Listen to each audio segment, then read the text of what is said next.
Hi guys, Serena here with Bob's Red Mill, and I'm here with Lindsay Cotter today. We wanted to talk about the different flours that we have and how we use them, what's in them. I have my favorites, she has her favorites. Yep. All gluten-free, obviously. Yeah, and that's the great thing about these flours.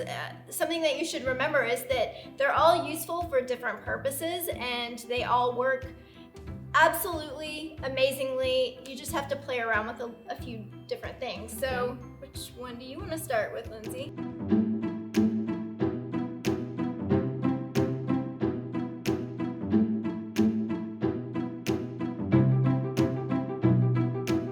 Let's start with the 1-to-1 because everyone's like, oh, 1-to-1, we can swap it out with different things, and you can with 1-to-1 flour, gluten flour versus white flour. Right, exactly. But there's a few tricks that you should know about cooking gluten-free or baking gluten-free with that flour. Yes, this is a fantastic blend of flours. It is a sweet rice, brown rice, potato, sorghum, tapioca, and xanthan gum. So it already has your binder in it. Which is a xanthan gum. Exactly. The trick to this one though is that it doesn't necessarily work well with yeasted recipes. It works really great if you have baking soda or baking powder as your leavener. Wait, why? Why is that? Why is that? Well, that has a lot to do. Thank you for that. On the fly. That has a lot to do with the protein content in it, because this one in particular doesn't have as high a protein content as, say, your almond flour or your gluten-free all-purpose flour, which is that, good segue, is a perfect flour for a yeasted bread that works really well in those applications. Because this one has garbanzo bean flour, which has higher protein. Right.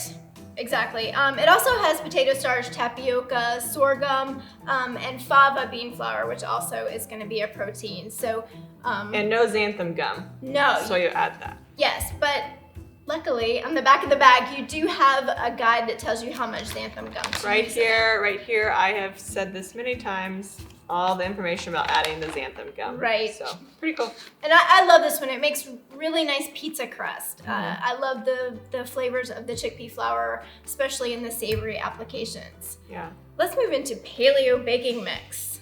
I have to be honest, I haven't played around with it that much because I always just go for my own paleo mix, but I love that this is already put together, and tell me exactly why this combo is good. I've just started playing around with this one a little bit more because we know that our viewers would really like to have more information on grain-free baking, as well as the paleo. Like a go-to flour blend that you don't have to worry about. So we used this in a pizza crust earlier today. So good. Right? And so you said it was a lot like a cornmeal crust? It tasted like a cornmeal crust. Right. Like carbs, yumminess, right, and lightly sweet. But it was paleo, and because, let's see, I'm reading the back of the ingredients here. Almond flour, arrowroot starch, coconut flour, and tapioca flour. Exactly. So these are great because this one already has your binders in it as well. I started using this particular flour for muffins, which I'm still working on, but so far I'm really loving. And scones, so that's coming really soon too. So that's why I like those. I'm not much for coconut flour in my savory, which is why I think it worked well for the pizza crust, because that was kind of that savory sweet playing together. Totally. But yeah, it's a really good flour if you want a grain-free blend. And I bet, I needed to play with this. This would make a really great, gravy or roux blend. You could try that out with that, because more keto roux. Exactly. So. And it already has a little tapioca in it, so it's gonna have sort of that. Or like the paleo. Yeah. Right.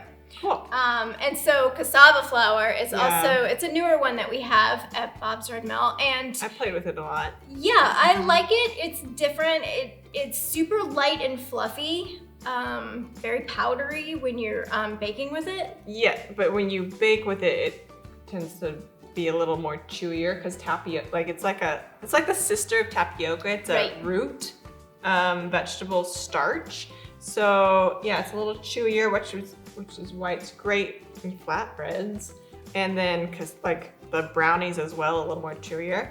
I have found I like to pair it with tapioca to give it a more bounce. Right. And it's supposed to be 1-to-1, but I don't know.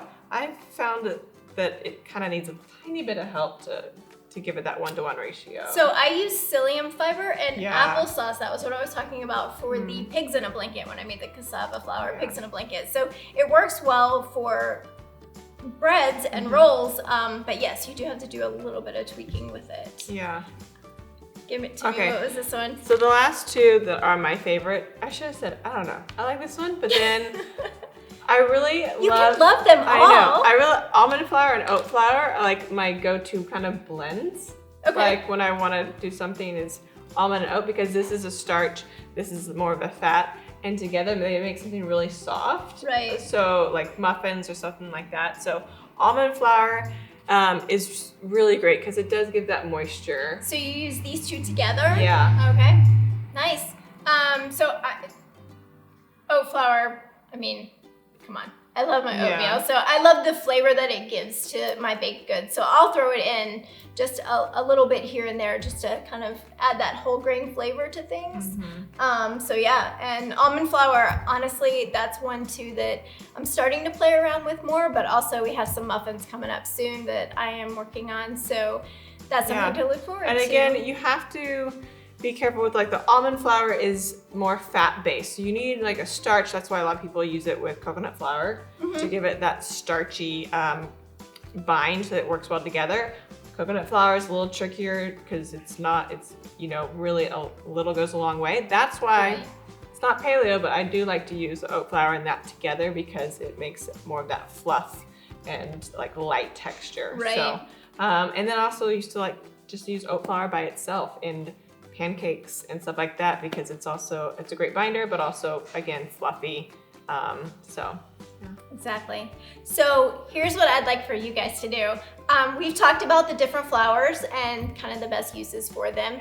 Leave comments for me letting me know different recipes that you want to learn more about using the flours that you see here. If you have some other ones that are favorites that you're just trying to figure out how to use, also leave that comment and I'll start working on that, and I'm gonna have Lindsay help me out with some of those. I will do my best. I'll do my best. So let us know what you'd like for us to create, and we will be happy to help you.